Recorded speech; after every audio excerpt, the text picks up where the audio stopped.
Hello, എല്ലാവർക്കും ഞങ്ങളുടെ മറ്റൊരു വീഡിയോയിലേക്ക് സ്വാഗതം. അപ്പം തമ്പനയിൽ കണ്ടതുപോലെ തന്നെ 100% കൃത്യമായിട്ടുള്ള ഒരു കാര്യമാണ്. കാരണം ഞാൻ പരീക്ഷിച്ച് അത് എനിക്ക് വിജയം കണ്ടതുകൊണ്ടാണ് അത് നിങ്ങളുമായിട്ട് ഷെയർ ചെയ്യാമെന്ന് ഞാൻ വിചാരിച്ചത്. അപ്പം കുറേ പേർക്കുണ്ട് വാച്ച് അവർ കംപ്ലീറ്റ് ആകുന്നില്ല, വ്യൂസ് കംപ്ലീറ്റ് ആകുന്നില്ല എന്നൊക്കെ സങ്കടപ്പെട്ട് പറയുന്ന ആൾക്കാരുണ്ട്. അപ്പോൾ അവർക്കൊക്കെ ഇതൊരു ഉപകാരപ്രദമായിട്ടുള്ളൊരു കാര്യമാണ്. അപ്പം നിങ്ങളും നിങ്ങളുടെ ചാനലൊക്കെ, ചില ചാനലുകളൊക്കെ ഫ്രീസായിട്ട് കിടക്കുന്ന നടക്കും. ചിലപ്പം വ്യൂസ് 1, 2 ഒക്കെ ഉള്ളായിരിക്കാം, ചിലപ്പം മുന്നോട്ട് കയറി പോകുന്നില്ലായിരിക്കാം. ഒരു വീഡിയോ ഇട്ടു, പിന്നെ ആ ചാനലിൽ ആൾക്കാർ കാണുന്നില്ല. അങ്ങനെയുള്ളവർക്കൊക്കെ ഇത് വളരെ ഉപകാരപ്പെടുന്നൊരു വീഡിയോ തന്നെയാണ്. അപ്പോൾ എല്ലാവരും ഇത് കാണുക. ഇത് എങ്ങനെയാണ് ഇത് ചെയ്യേണ്ടതെന്ന് ഞാൻ ഇപ്പം സ്ക്രീൻ റെക്കോർഡിങ്ങിലൂടെ നിങ്ങൾക്ക് കാണിച്ചു തരാം കേട്ടോ. അപ്പോൾ നമുക്ക് ആ സെറ്റിങ്സ് എങ്ങനെയാണെന്ന് നമുക്ക് നോക്കാം. ആദ്യം ഞാൻ YT സ്റ്റുഡിയോ ഓപ്പൺ ചെയ്യുവാണ്. YT സ്റ്റുഡിയോയിൽ കണ്ടൻറ്റ് എന്നുള്ളൊരു ഇതുണ്ടല്ലോ താഴെയായിട്ട്, ഡാഷ്ബോർഡ്, കണ്ടൻറ്റ്, അനലിറ്റിക്സ് നിങ്ങൾക്ക് കാണാനായിട്ട് സാധിക്കും. കണ്ടൻറ്റിൽ നമ്മൾ വ്യൂ ഓൾ ആണ് എടുക്കുന്നത്. എനിക്കിപ്പോൾ ഒരു ഷോർട്ട് വീഡിയോ ആണ് ഏറ്റവും കൂടുതൽ വൈറലായി പോയേക്കുന്നത്. അതെങ്ങാണ്ട് 1 കോടി ആൾക്കാരങ്ങാണ്ട് അടുത്ത് കാണാറായിട്ടുണ്ട്. അപ്പം ഞാൻ അതിനകത്ത് ഇവിടെ നമ്മുടെ ഏറ്റവും മേളിലായിട്ട് സോർട്ട് ബൈ എന്നും പറഞ്ഞുകൊണ്ടൊരു ഭാഗമുണ്ട്, സോർട്ട് ബൈ. അവിടെ ഞാൻ മോസ്റ്റ് റീസെൻറ്റും ഉണ്ട്, മോസ്റ്റ് വ്യൂവ്ഡും ഉണ്ട്. അതിൽ ഞാൻ മോസ്റ്റ് വ്യൂവ്ഡ് ആണ് എടുക്കുന്നത്. അതിൽ വരുമ്പം ഇതുണ്ട്, പപ്പി ആൻഡ് ഹാഷ്ടാഗ് ഇട്ടിട്ട് ഡോഗ് എന്ന് മാത്രമേ. ഇതിപ്പോൾ 90 ലാക്ക് ആയിട്ടുണ്ട്. അപ്പം ഞാൻ ആ വീഡിയോയാണ് ഇപ്പോൾ സെലക്ട് ചെയ്യാനായിട്ട് പോകുന്നത്. അതായത് നിങ്ങളെല്ലാവരും ചെയ്യുമ്പം നിങ്ങളുടെ യൂട്യൂബ് ചാനലിനകത്ത് ഏറ്റവും കൂടുതൽ ആൾക്കാർ കണ്ടിട്ടുള്ള വീഡിയോ ആയിരിക്കണം നിങ്ങൾ സെലക്ട് ചെയ്യേണ്ടത്. അപ്പം ഞാനിപ്പോൾ ഇവിടെ സെലക്ട് ചെയ്യാൻ പോകുന്നത് പപ്പിയുടെയാണ്. അപ്പം ഞാൻ ആ വീഡിയോയുടെ തൊട്ടടുത്ത് തന്നെ ഒരു 3 ഡോട്ടുണ്ട്. ആ ഡോട്ടിൽ ഞാൻ ക്ലിക്ക് ചെയ്യുകയാണ്. അപ്പോൾ ഇവിടെ share video, edit, promote, play video, save to device, delete, ഇങ്ങനെ കുറച്ച് ഓപ്ഷൻസ് കിടപ്പുണ്ട്. അതിൽ ഞാനിപ്പോൾ എടുക്കുന്നത് എഡിറ്റ് എന്നുള്ളൊരു ഓപ്ഷനാണ്. എഡിറ്റ് എടുത്തു. ഇതിൽ ഞാൻ എന്നിട്ട് ഈ ടൈറ്റിൽ നമ്മൾ കൊടുത്തിരിക്കുന്ന ആ ക്യാപ്ഷൻ ഉണ്ടല്ലോ, ആ ക്യാപ്ഷൻ ഞാൻ കോപ്പി ചെയ്യാൻ പോവുകയാണ്. അത് മാത്രം ഞാൻ കോപ്പി ചെയ്യുന്നു. എന്നിട്ട് നമ്മൾ ബാക്കിൽ പോകുന്നു. വേറെ ഒന്നും നമ്മളിവിടെ ചെയ്യുന്നില്ല, നമ്മൾ ബാക്കിൽ പോവുകയാണ് ചെയ്യുന്നത്. എന്നിട്ട് നമ്മളിപ്പം നിലവിൽ ഏതെങ്കിലും ഒരു വീഡിയോ നിങ്ങൾ ഇടാൻ ഉദ്ദേശിക്കുന്നു. ഇപ്പം ഞാൻ എൻ്റെ ഒരു പഴയ വീഡിയോ ഞാൻ എടുത്ത് എങ്ങനെയാണ് ചെയ്യേണ്ടതെന്നുള്ളത് ഞാൻ കാണിച്ചു തരാം. അതായത് ഞാനിപ്പോൾ എൻ്റെ ഒരു പഴയ വീഡിയോ ഞാൻ എടുക്കുവാണ്. ഇപ്പം ഞാൻ ഒരു ഷോർട്ട് വീഡിയോ ആണ്, അല്ലെങ്കിൽ ഈ ഷോർട്ട് വീഡിയോ ഞാൻ എടുക്കുവാണ്. ഷോർട്ട് വീഡിയോയ്ക്കകത്ത് 3 ഡോട്ട് ക്ലിക്ക് ചെയ്തു, എഡിറ്റ് കൊടുത്തു. എഡിറ്റ് കൊടുത്തതിന് ശേഷം ഞാൻ ആഡ് ഡിസ്ക്രിപ്ഷൻ എന്ന് പറഞ്ഞ് അവിടെ കൊണ്ടുപോയിട്ട്, അവിടെ ഞാനിപ്പോൾ കുറച്ച് കാര്യങ്ങൾ കൊടുത്തിട്ടില്ല, അതെല്ലാം ഞാൻ എങ്ങനെ കൊടുക്കുന്നതെന്നും കൂടെ കാണിച്ചു തരാം. അതായത് നമ്മൾ @ കൊടുത്ത് നമ്മുടെ ചാനലിൻ്റെ പേരവിടെ ടൈപ്പ് ചെയ്ത് കൊടുക്കുക. ഇപ്പം എൻ്റെ ചാനലിൻ്റെ പേര് LRK മീഡിയ എന്നാണ്. അത് അവിടെ ടൈപ്പ് ചെയ്ത് കൊടുക്കുന്നു. പിന്നെ അത് ഇപ്പം ആ നമ്മളിട്ടിരിക്കുന്ന വീഡിയോ, ആ ഷോർട്ട് വീഡിയോ എന്തുമായിട്ടാണ് റിലേറ്റഡ് ആയിട്ടുള്ളത്.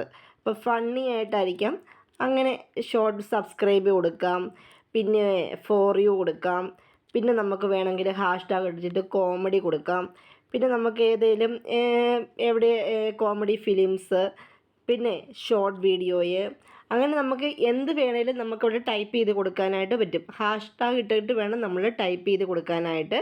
പിന്നെ ഞാൻ അതിൻ്റെ അടിയിലോട്ട് വന്നിട്ട് ഞാൻ എടുത്തിരിക്കുന്ന ആ നമ്മൾ മുമ്പേ കോപ്പി ചെയ്തിരിക്കുന്ന ആ സംഭവം ഉണ്ടല്ലോ, അത് ഞാനിവിടെ പേസ്റ്റ് ചെയ്യുവാണ്.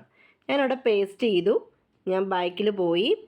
പിന്നെ നമ്മൾ ചെയ്യേണ്ട കാര്യം, ഇവിടെ അലേർട്ടഡ് കണ്ടൻറ്റ് എന്ന് പറഞ്ഞൊരു ഓപ്ഷനുണ്ട്. അതിൻ്റെ താഴെയായിട്ട് മോർ ഓപ്ഷൻസ് എന്ന് പറഞ്ഞിട്ട് സംഭവമുണ്ട്. അതിൽ മോർ ഓപ്ഷൻസ് ഞാൻ എടുത്തു. അതിൽ ടാഗ് എന്ന് പറഞ്ഞ് കിടപ്പുണ്ട്. മോർ ഓപ്ഷൻസിനകത്ത് ആദ്യം കിടക്കുന്നതാണ് ആഡ് ടാഗ്. ആഡ് ടാഗ് ഞാൻ സെലക്ട് ചെയ്തു. അവിടെ ഞാൻ കൊണ്ടുപോയി ആ സെയിം ടൈറ്റിൽ തന്നെ ഇവിടെ കൊണ്ട് ക്ലിക്ക് ചെയ്യുവാണ്. അപ്പോൾ അവിടെ ഒരു പുതിയൊരു ടാഗ് ഓപ്ഷൻ വന്നിട്ടുണ്ട് അല്ലേ. ഇവിടെ ടാഗിൻ്റെ അവിടെ നമുക്ക് ഇഷ്ടമുള്ളത് കൊടുക്കാം കേട്ടോ. വേറെങ്കിലും വൈറലെന്ന് കൊടുക്കാം. ഇവിടെ നമ്മൾ ഹാഷ്ടാഗ് ഒരിക്കലും യൂസ് ചെയ്യുന്നില്ല. വൈറലെന്ന് നമുക്ക് കൊടുക്കാം. പിന്നെ ആൾക്കാർ ഏറ്റവും കൂടുതൽ സെർച്ച് ചെയ്യുന്ന ഏത് സബ്ജക്റ്റാണ്. ഇപ്പം നിലവിൽ ഇപ്പം ബാലയുടെയും എലിസബത്തിൻ്റെയും വിഷയം അവർ ഇപ്പം ആൾക്കാർ സോഷ്യൽ മീഡിയയിലൊക്കെ നിറഞ്ഞു നിൽക്കുന്നതല്ലേ. അപ്പോൾ അത് വേണമെങ്കിൽ നമുക്ക് അത് കൊടുക്കാം.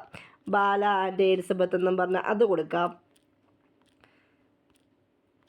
എലിസബത്ത്. പിന്നെ നമുക്ക് ഉപ്പും മുളകും ഇത് ആ ഫാമിലി കൊടുക്കാം. ഇപ്പം ആൾക്കാർ സെർച്ച് ചെയ്യുന്നത് നമുക്ക് അങ്ങനത്തെ കൊടുക്കാം. പിന്നെ ആൾക്കാർ കൂടുതൽ ന്യൂസ് കാണുന്ന ആൾക്കാർ, ലൈവ് ന്യൂസ് കാണുന്ന ആൾക്കാരുണ്ടായിരിക്കാം, വേണമെങ്കിൽ അത് കൊടുക്കാം. പിന്നെ സീരിയൽസ് കാണുന്ന ആൾക്കാരുണ്ടായിരിക്കാം. അങ്ങനെ നമുക്ക് കൊടുക്കാനായിട്ടൊക്കെ പറ്റും. ഇതൊക്കെ നിങ്ങൾക്ക് കൊടുക്കാൻ പറ്റുന്ന ഓപ്ഷനാണ്. ഞാനിപ്പോൾ മെയിനായിട്ട് ഞാൻ കാണിക്കുന്നത് എങ്ങനെയാണ് നമുക്കിപ്പോൾ ഒരു വൈറലായി പോയൊരു വീഡിയോ നമുക്ക് എങ്ങനെയാണ് കുറച്ചുകൂടെ നമുക്ക് വ്യൂ കിട്ടുന്നതെന്നുള്ളതാണ്.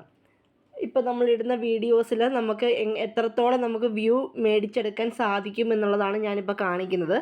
അപ്പം ഇത്രയാണ്. ഞാനിവിടെ കൊണ്ട് ടൈറ്റിൽ ഞാനിവിടെ കൊണ്ട് പേസ്റ്റ് ചെയ്തു. എന്നിട്ട് ഞാൻ നേരെ ബാക്കിൽ പോയി എന്ത് ചെയ്തു, ഞാനത് സേവ് ചെയ്തു.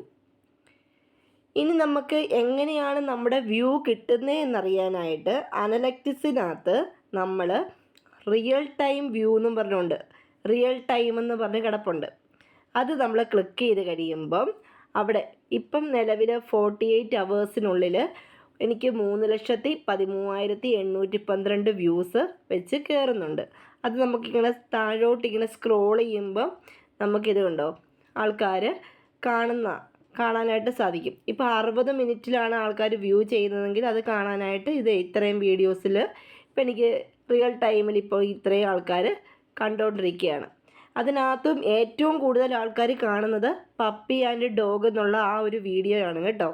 ഇപ്പോൾ 48 അവേഴ്സിൻ്റെ ആണെങ്കിലും ആ ഒരു വീഡിയോ മാത്രമാണ് കയറിപ്പോയി. ഇപ്പം തന്നെ 1.7 ലാക്ക് ആവുന്നു 48 അവേഴ്സിനുള്ളിൽ. അപ്പോൾ ഇങ്ങനെയാണ് നമ്മൾക്ക് ഇപ്പോൾ വ്യൂസ് കുറവുള്ള ആൾക്കാർക്കൊക്കെ ഇങ്ങനെ ചെയ്യാവുന്നതാണ്. അവർക്ക് ഏറ്റവും കൂടുതൽ വ്യൂ കിട്ടിയ ഏത് വീഡിയോയാണോ ആ വീഡിയോ നമ്മൾ ഇപ്പോൾ പുതിയൊരു വീഡിയോ ഇടുവാണെങ്കിൽ ആ വീഡിയോയിൽ കൊണ്ട് ആഡ് ചെയ്ത് കൊടുക്കാനായിട്ട് മാക്സിമം ശ്രദ്ധിക്കണം. ഞാൻ പറഞ്ഞ പോലെ തന്നെ നിങ്ങളും ചെയ്താൽ മതി. അപ്പം നിങ്ങളെല്ലാവരും ആ സെറ്റിങ്സ് എന്താണെന്ന് മനസ്സിലാക്കിയല്ലോ, അതെങ്ങനെയാണ് ചെയ്യേണ്ടതെന്ന് മനസ്സിലാക്കിയല്ലോ. പിന്നെ എന്തിനാ മടിക്കുന്നത്? നിങ്ങളിപ്പോൾ തന്നെ പോയി നിങ്ങളെ YT സ്റ്റുഡിയോ ഓപ്പൺ ചെയ്തിട്ട് ഞാൻ ഈ പറഞ്ഞതുപോലെ നിങ്ങളും ചെയ്യാനായിട്ട് ശ്രദ്ധിക്കണം. തീർച്ചയായിട്ടും നിങ്ങൾക്ക് വ്യൂ കിട്ടും. കാരണം ഞാൻ ചെയ്തുകൊണ്ടിരിക്കുന്ന ഒരു കാര്യമാണ്, ഞാൻ ഇതുപോലെ തന്നെയാണ് ചെയ്യുന്നത്. അപ്പം എനിക്ക് അതുകൊണ്ടാണ് ഇപ്പോഴും ആ വീഡിയോ മുന്നോട്ട് കയറി പോയിക്കൊണ്ടിരിക്കുന്നത്. ഇപ്പോഴും ഓരോ ദിവസവും 1 ലാക്ക് അടുത്ത വ്യൂസ് എനിക്ക് അതിനകത്ത് കിട്ടുന്നുണ്ട്. അതുകൊണ്ടാണല്ലോ അത് 90 ലക്ഷത്തിൽ ഇപ്പോഴും വന്ന് നിൽക്കുന്നത്. അപ്പം നിങ്ങളും അത് ട്രൈ ചെയ്യണം. അപ്പം ഇപ്പം നമ്മൾ എന്ത് വീഡിയോ നമ്മൾ പുതിയ ഇപ്പം ഇന്നൊരു വീഡിയോ ഇടുമ്പോൾ നമ്മളത് പ്രൈവറ്റ് വീഡിയോ വീഡിയോ ഇട്ടു അപ്പോൾ തന്നെ അത് പബ്ലിക് ആക്കരുത്. പബ്ലിക് ആക്കാതെ പ്രൈവറ്റ് ആക്കി തന്നെ ആ വീഡിയോ അപ്ലോഡ് ചെയ്യുക. അപ്ലോഡ് ചെയ്തതിന് ശേഷം നമ്മുടെ ഏറ്റവും കൂടുതൽ വൈറലായിക്കൊണ്ടിരിക്കുന്ന വീഡിയോ ഏതാണോ അത് ഞാൻ ഈ പറഞ്ഞ രീതിയിൽ നിങ്ങളവിടെ സെറ്റിങ്സിനകത്ത് പോയി കറക്റ്റ് ആക്കാൻ നോക്കുക. എന്നിട്ട് നിങ്ങൾ അപ്ലോഡ് ചെയ്യുക കേട്ടോ. എന്നിട്ട് മാത്രമേ നിങ്ങൾ പ്രൈവറ്റ് എന്നുള്ളൊരു ഓപ്ഷൻ മാറ്റി കൊടുക്കാവുള്ളൂ. അല്ലെങ്കിൽ നിങ്ങൾ ടൈം ഷെഡ്യൂൾ ചെയ്യുക, ഏതെങ്കിലും ഒന്ന് ചെയ്യുക. അല്ലാതെ ഒരിക്കലും നിങ്ങൾ പബ്ലിക് ആക്കി കൊടുക്കരുത്. അപ്പം എനിക്ക് വ്യൂസ് ഇല്ല, എനിക്ക് വാച്ച് അവർ കംപ്ലീറ്റ് ആകുന്നില്ല എന്നൊന്നും പറഞ്ഞ് വിഷമിച്ചിരിക്കേണ്ട ആവശ്യമില്ല. നിങ്ങളെല്ലാവരും തീർച്ചയായിട്ടും ഈ ഒരു സെറ്റിങ്സ് ചെയ്തിരിക്കണം. ഇതൊരു ഉഡായിപ്പ് മാർഗ്ഗമൊന്നുമല്ല, കാരണം നമ്മുടെ തന്നെ വീഡിയോസാണ് നമ്മൾ തന്നെ ചെയ്യുന്നത്. അപ്പം നിങ്ങൾ തീർച്ചയായിട്ടും ചെയ്യുക.